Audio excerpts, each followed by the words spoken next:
Estamos en el canal En Familia con Esperanza Aguirre, que va a haber mucho que hablar y vamos a escuchar seguro cosas interesantísimas. Esperanza huelga que la presente porque es una figura muy ilustre en nuestra política, por ser hasta dama de la Orden del Imperio Británico, que se dice pronto. Fue ministra de Cultura, la primera mujer presidenta del Senado y una presidenta de Madrid casi de leyenda en un largo e interesante mandato. Esperanza, 30 años en la política. 40. 40. Sí. Y ahora te empecé el año 1983. Era alcalde tierno y yo era concejal de la oposición. Sí, pero no te has bajado de todo, porque me estás contando ahora tu agenda de actos del día de hoy y está yo boquiabierto, no para. Bueno, pero lo que no estoy es en la primera fila. He estado 40 años en la primera fila, bueno, no los 40, pero vamos, 25 de ellos en la primera fila de la política, pues también fui la primera mujer ministra de Educación. Y bueno, ahora lo que estoy es de backbencher. Bueno, ni siquiera tengo el bench, pero sigo. Mientras Dios me dé salud, seguiré en política. La política es mi vida, lo ha sido y lo seguirá siendo.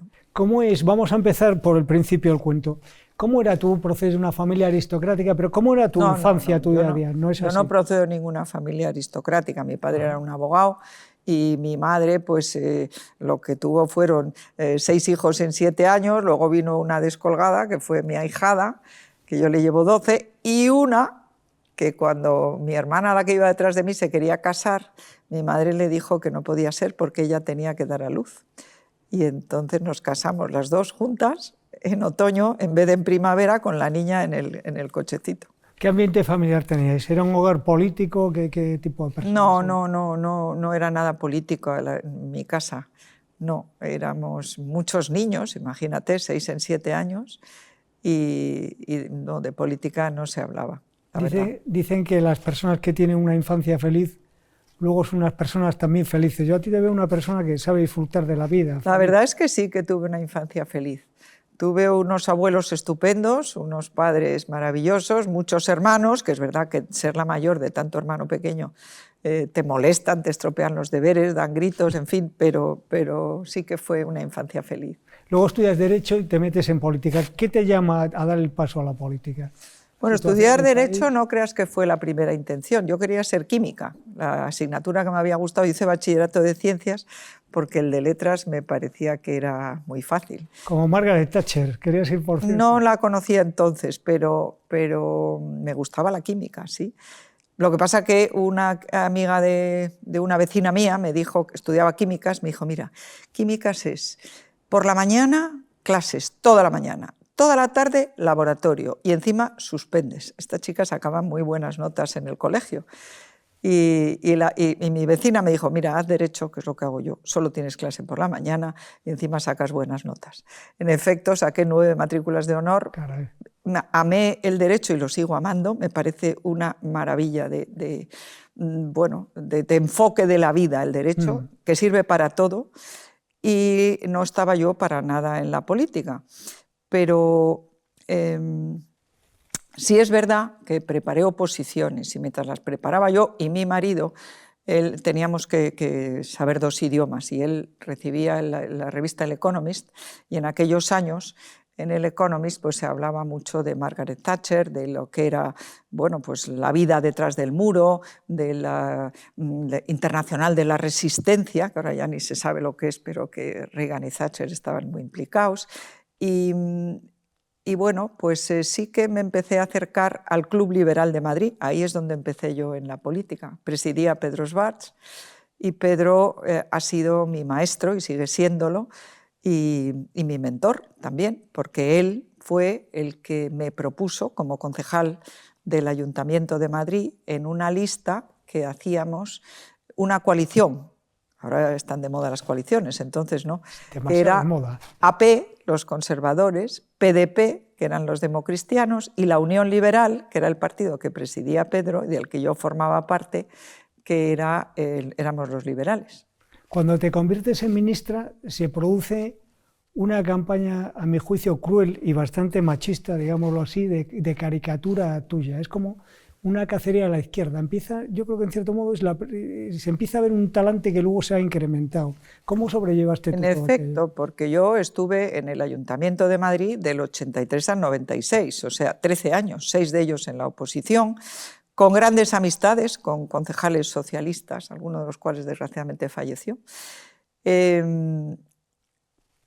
Después en el gobierno de coalición, porque nosotros éramos 20 en la coalición popular y José María Álvarez del Manzano renunció a ser alcalde, hizo alcalde a Agustín Rodríguez Aún, que tenía 8 escaños, pero aquella generosidad de José María no solamente hizo que ganáramos la moción de censura haciéndole alcalde a Agustín, sino que hizo que para mí la noche electoral más impresionante fuera la del 91, porque de 20 concejales subimos a 30, tuvimos la mayoría absoluta sobradísima. Y efectivamente, ya en la tercera legislatura, yo ya en el ayuntamiento en el 95 tuvimos unos resultados fantásticos y José María Aznar me llamó para primero que fuera candidata al Senado, a lo que me resistí al principio, pero luego me dio esa orden y fui, y luego ministra de Educación y Cultura. Y es verdad que bueno, había un programa que te ponían unas gafas negras, no me acuerdo ya cómo se llamaba ese programa, que estaba el Gran Wyoming y todos estos, que se creían que me estaban hundiendo, pero como yo siempre les hacía caso y mis jefes de prensa decían, no, pero no les hables, y yo les hablaba, me hicieron popular en toda España. Esa campaña de publicidad me hubiera costado muchísimo dinero, o sea que yo se lo agradezco. Además es que no soy rencorosa, nunca lo fui. Es que en tu carrera política yo creo que aparte de tu trabajo, tu gestión, influyó también tu encanto personal. Yo creo que hay dos momentos capitales, que es cuando sales de aquel helicóptero con Rajoy de mudado y tú impertérrita, y cuando se produce el drama en Bombay, y también muestras un gran cuajo. ¿Dónde sacaste ese temple? Te sale, no te asustas por nada, ¿qué pasa? Bueno, pues te has olvidado de lo que más asusta y lo que más me asustó, que fue el cáncer. Sí, bueno. Y ya, pero es que cuando te diagnostican un cáncer, pues es muy difícil superarlo. Además, a mí me lo diagnosticaron en febrero del año 2011 y las elecciones eran en mayo del 2011. Bueno. Yo pensaba que yo no iba a hacer campaña con la cabeza pelada y que tenía que dejar la política. Y además es que no sé si es radiólogo o quién, al que me hizo la biopsia, el doctor Pérez Aznar, buenísimo, le dije, pero ¿me tendrán que dar quimio? Y me dijo, no hay en España un oncólogo que te vaya a librar de la quimioterapia. Y mira por dónde lo hubo, porque mandaron y eso se lo digo, aprovecho esta ocasión para hablar a todas las mujeres que hagan prevención. El cáncer, como me habían dicho a mí, hace muchísimos años, es una enfermedad igual de curable que las demás, pero como no da síntomas, si tarda el diagnóstico, si no te haces prevención, pues puede que no haya remedio. Y el que lo explicaba dijo, ¿ustedes creen, era un teatro, era la Asociación Española de Lucha contra el Cáncer, ¿creen ustedes que la tuberculosis es curable? Y todo el mundo dijo, sí. Y dijo, pues si no dieras síntomas, si no escupieras sangre, si no tienes fiebre, si no sabes que tienes tuberculosis, no te la podrían curar. Y así es, por lo tanto, a hacer prevención del cáncer, la mamografía y todo lo que hay que hacer todos los años. La verdad es que se te ve estupendamente, lo has superado. Bueno, lo he superado, puede repetir, no te creas que no. Mira, Ana Rosa se acaba de repetir, pero es que es igual de curable. Lo importante es hacer prevención y cogerlo a tiempo. Vamos a ir un momento a la política actual. ¿Te sorprende o lo veías venir cómo se ha ido deteriorando el clima político de España? ¿Te cogió por sorpresa? ¿Tú ya llevabas tiempo pensando que esto no...? Pues la verdad es que sí, que el deterioro del clima económico en España para mí empieza con Zapatero. Cuando le escuchamos fuera de antena, como si ahora hablo yo contigo, estaba hablando con Iñaki Gabilondo y dice, nos conviene la tensión. Y esa tensión es la que ha llevado a que volvamos a hacer leyes y hacer intervenciones que nos recuerdan pues, al Frente Popular, a las dos Españas. Después de que tenemos la única constitución de la historia en la que no ha sido una España contra la otra media, sino que fue una constitución de la concordia, del consenso, constitución de todos, que yo, como concejal del Ayuntamiento de Madrid, soy la responsable de haberle dado una calle, era concejala de Cultura, de una calle a Indalecio Prieto, por ejemplo, y bueno, ya sabemos todo lo que hizo Indalecio Prieto. Entre otras cosas, su escolta fue uno de los que participaron en el asesinato de Calvo Sotelo. Pero Indalecio Prieto, al final de su vida, se arrepintió. Escribe una carta en la que se arrepiente de lo que habían hecho. Y a mí me parece que, además, todos los que lucharon en la guerra civil, o al menos la mayoría, lo hacían creyendo que era lo mejor para España. Y por lo tanto, pues esa era la vida que vivíamos en el ayuntamiento al principio, en el Ayuntamiento de Madrid. Cuando yo llegué en el 83, tenía grandes amigos pues en el Partido Comunista, que se llamaba así entonces, lo que luego fue Izquierda Unida, y en el Partido Socialista, y los conservo, algunos de ellos. Y luego también he tenido buenas relaciones con mis adversarios políticos en la Comunidad de Madrid. E incluso cuando fui ministra, Pablo Castellanos, que era el presidente de la Comisión de Cultura, y todos ellos. Pero ahora hay un odio, que yo veo ese odio, y me parece lamentable. ¿Y tú a qué lo achacas? ¿Poca preparación, las redes sociales, unas generaciones diferentes? Porque es verdad. Pues lo achaco a que desde el Partido Socialista se está demonizando, bueno, primero se está estigmatizando a Vox, y luego, en cambio, a los de Bildu se les está blanqueando, cuando son señores que no se han arrepentido. Y dice la ley de partidos políticos vigentes, se podrán ilegalizar aquellos partidos políticos que incluyan en sus listas a personas que hubieran sido parte del terrorismo y que no hayan pedido perdón públicamente.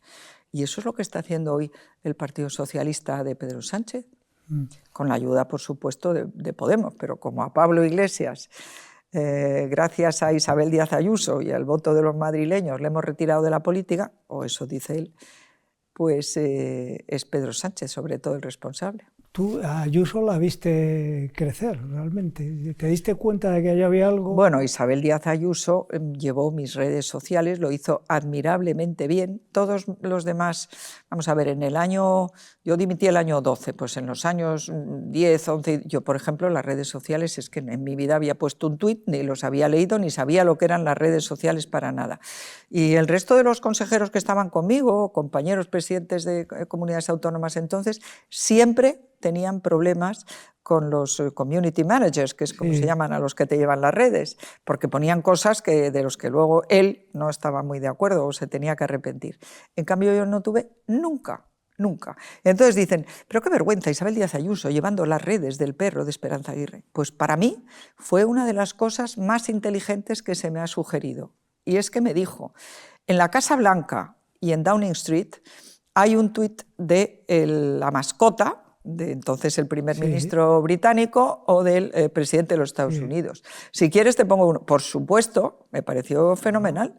Y yo es que no tenía ni idea que eso podría ocurrir. Total, que el perro decía una cosa que a lo mejor en mi boca hubiera sonado un poco fuerte. Pero es que aquí en España últimamente era genial, hay una falta absoluta de sentido del humor. Sí, estamos demasiado enfadados, ¿no? En la izquierda, en la derecha sigue habiendo, yo creo, sentido, espero, confío. Yo por lo menos una de las cosas que más valoro en la vida es el sentido del humor. Sí, tú lo mantienes. Sí. Hablamos hace un segundo de citadas de pasada Vox. ¿Cómo tienen que ser Vox y el PP? ¿Primos hermanos, parientes lejanos, no conocerse de nada? ¿Cómo tiene que manejarse? A ver, yo para mí, José María Aznar, cuando le hacemos presidente del Partido Popular en 1989, tiene clara un objetivo, que es que todo el que esté a la izquierda del Partido Socialista venga al Partido Popular. Y lo consigue, le cuesta mucho trabajo, hasta el 96 no consigue la victoria y bueno, yo creo que fue una victoria que como dijo Felipe González, me ha faltado una semana de campaña. Que Felipe nos dejó gobernar, podía haber hecho él el Frankenstein, pero no se le pasó por la imaginación unirse a los comunistas de Anguita, es que no entraba en su cabeza, porque Felipe sí que es un socialista, en fin, socialdemócrata, vamos a decir. Y ahora Vox, la verdad sea dicha, yo tengo que decirlo, cuando Mariano Rajoy, presidente de mi partido, en el año 2008, en un mitin en Elche, dijo: los liberales y los conservadores que se vayan al Partido Liberal y al Partido Conservador. Yo no me fui, entonces tampoco se fueron muchos, pero cuando en el año 11 empieza a no cumplirse nada de lo que estaba en nuestro programa electoral, y sobre todo cuando se suelta Bolinaga, Santi Abascal se va del partido y con él se va Ortega Lara, que había sido una víctima directa. Y un símbolo enorme. Y un símbolo y una víctima directa de Bolinaga. Ahí empieza Vox, esa escisión. Ciudadanos, que había tenido un gran éxito en Cataluña, en mi opinión, defendiendo a España, y yo fui una gran admiradora de Albert Rivera por lo que hacía en el Parlamento de Cataluña, pues resulta que el centro derecha que Mariano Rajoy había recibido de Aznar, unido, que sacó 186 escaños, por algo sería, resulta que él se lo da a Pablo... ¿cómo se llama? Mariano Rajoy. Mariano se lo da a Pablo, dividido en 3. Y eso, creo yo, ahora Ciudadanos no se presenta a estas elecciones y da la impresión de que todos los de Ciudadanos, al menos Feijóo está haciendo todo lo posible, y yo creo que lo hemos conseguido, de incluir en nuestras listas, hoy se ve en las listas del PP para Madrid, 2 personas importantes de Ciudadanos, y queda Vox. Y entonces Vox pues no deja de ser una escisión del PP. Y esto de estigmatizar a Vox y decir que son fascistas, que son anticonstitucionales, es que eso, y encima que lo digan los que tienen a los condenados por dar un golpe de Estado en Cataluña, a los que han indultado, los independentistas, a los bilduetarras, asesinos, 44 terroristas en las listas de Bildu, de los cuales asesinos hay 7 que dijeron que lo iban a dejar.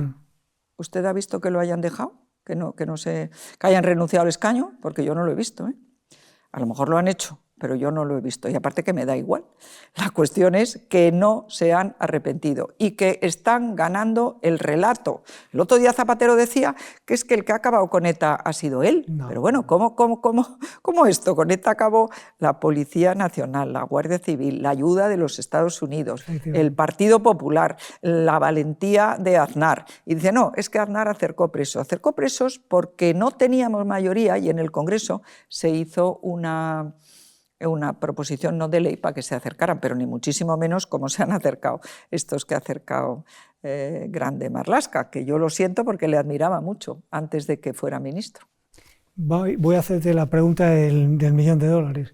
¿Qué va a pasar en las elecciones? ¿Vamos a tener sanchismo 2 o no? ¿Tú cuál es tu pronóstico? ¿Cómo ves? Bueno, pues yo andas por la calle ahora, lo veo, como ha dicho muy bien Isabel Díaz Ayuso, o Sánchez o España. Si Sánchez sigue 4 años más, se acabó España. Tendremos unos referéndums en el País Vasco y en Cataluña, que el Tribunal Constitucional, donde ha colocado a Cándido Conde Pumpido, el que se manchaba la toga con el polvo del camino, ahora se va a enlodar con el polvo de los referéndums, que serán consultivos, pero los declararán válidos. Y se acaba España, tal y como la conocemos. Y no será solo Cataluña y el País Vasco, tendremos a Baleares, tendremos a Valencia, Navarra, que en Navarra es terrible lo que está ocurriendo en Navarra. Y por lo tanto, pues, pero claro, yo creo que el pueblo español no es tonto. Pues si Sánchez no puede salir a la calle. Un político que no puede salir a la calle es un político que no va a tener el resultado electoral que le espera. Espero yo y confío. Ahora, perdona que acabe, no hay que confiarse. Yo hablo, si esto se emite antes de las elecciones, no hay que confiarse. Personalmente yo vendré del lugar de veraneo donde estoy a votar aquí. Creo que Correos, sin pensar en confabulaciones ni en conspiraciones, no, simplemente por el problema que va a dar la cantidad de gente que va a estar de vacaciones, entre ellos dicen los sindicatos que el 25% de las personas que trabajan en Correos pues no van a poder hacerlo correctamente. Por lo tanto, por favor, el que pueda, que venga a votar o que vaya a votar. No me dirijo solo a los madrileños, el debate es un medio nacional, que vaya a votar en persona. Es una recomendación. El otro día Francisco Vázquez alertaba en términos similares, diciendo incluso que le preocupa la cantidad de días que van a estar las sacasolas almacenadas en correos. Hay mucha preocupación con eso. Yo eso ya lo considero conspiranoico y no llego a tanto. Lo único que digo es que hay pueblos muy pequeños donde muchos somos veraneantes y si llegan, pues no sé, 2000 peticiones para el voto por correo y resulta que hay 3 personas ahí, pues no van a poder llevarle las... Y si le llevan las papeletas y no está en su apartamento en ese momento y van a volver otra vez y luego van a dejar un papel... Que si no pueden, vamos a dejarlo en el correo, pero si pueden, por favor, que vengan o que vayan a sus lugares de residencia habitual a votar. ¿Qué opinas de la psicología del personaje, el actual presidente del gobierno? Cuando llegó al poder contra Madina, me acuerdo de aquellas primarias que incluso se decía que era el liberal, el centrista. Es que lo era, apareció con una bandera de España, dijo que con Bildu de ninguna manera, se lo he dicho 5 veces, quiere que se lo diga 25, luego dijo que no podría dormir si tuviera que tener a Pablo Iglesias en su gobierno, ni él, dijo, no puedo dormir ni yo ni el 95% de los españoles, incluyendo a los de Podemos. Dijo eso y a los 2 días se abrazó a Podemos. Y luego dijo también que con los independentistas catalanes ni hablar. O sea, ha engañado a todos sus electores, les ha engañado. Y yo creo que habrá muchos de ellos que no querrán que les siga engañando. Esa es la confianza que yo tengo, pero no hay que confiarse. ¿Ves? Hay muchos socialistas recalcitrantes. ¿Tú le ves buen futuro a España en general, para tus nietos, que van a tener un gran país, que vamos a heredar un excelente país, Desde que luego. vamos a recomponer las costuras y que esto vaya... Si echamos a Sánchez, no me cabe la menor duda. Yo estoy segura de que Feijóo ha aprendido de las cosas que Rajoy no hizo, en mi opinión, bien, y va a cumplir nuestro programa electoral. ¿Crees que se parecen o no se parecen tanto Feijóo? Bueno, se parece el apellido. Mucha gente habla de Rajoy cuando quiere hablar de Feijóo y viceversa, porque el apellido es parecido. Pero yo creo que Feijóo, primero, es una persona con una experiencia de gestión extraordinaria. Dejó a Correos con superávit, llevó toda la sanidad española, todo lo que ahora está transferido, lo llevaba directamente Feijóo desde el INSalud y es una persona que un grandísimo gestor. Yo tengo que desvelar que cuando, después del famoso tamallazo y todo esto, ganamos las elecciones por mayoría absoluta en octubre, yo tenía que nombrar mi primer gobierno, no sé si os acordáis que en el balcón de Génova Rajoy me abrazó y me dijo, Esperanza, te quiero un huevo. Entonces yo fui a ver al presidente del partido para presentarle la lista de los que iban a ser mis consejeros. Y entonces en Sanidad yo había hablado con Alberto Núñez Feijóo y le había propuesto ser consejero de Sanidad. Y él no le importaba venirse a Madrid, yo creo que debía tener aquí alguna relación importante, y me dijo que sí. Entonces voy a Rajoy y me dice Rajoy, ni a hablar, Feijóo tiene que ir a Galicia a suceder a Fraga. Yo, pues bueno. Qué bueno. Oye, nos has contado una buena historia. Estamos ya cerrando, hay una pregunta que es la más larga y difícil de todas, que la hacemos a todos los invitados. ¿Qué pasa cuando nos morimos, Esperanza? Tú estás, como tu nombre indica, en la esperanza. Por supuesto, yo soy creyente y entonces a mí ese salmo tan bonito del Señor es mi pastor, nada me falta, que no sé, no lo voy a recitar entero, pero te voy a decir el final, que dice, tu bondad y tu misericordia me acompañarán todos los días de mi vida y habitaré en la casa del Señor por tiempos sin pausa, no me acuerdo exactamente, por tiempos eternos. Y yo creo en eso. Pues muchísimas gracias, ha sido un placer. Gracias. A ti.